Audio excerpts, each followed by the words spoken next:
Ngày lễ độc lập của nước Mỹ, bắn pháo hoa quá trời mà các bạn ơi.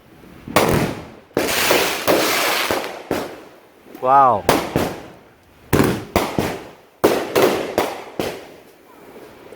ngày lễ độc lập nha, ngày lễ độc lập của nước Mỹ.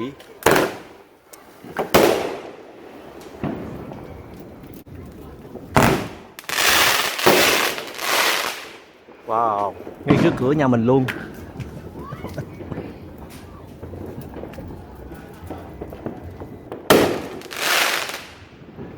Wow.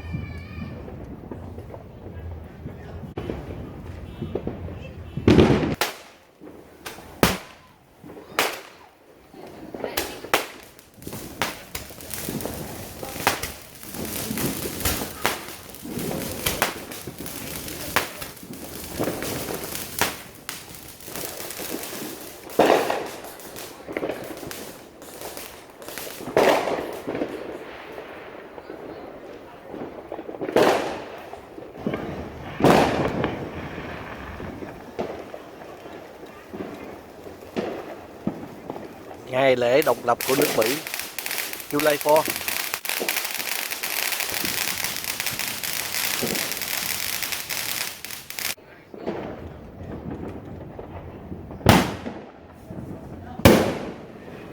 Wow.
Wow.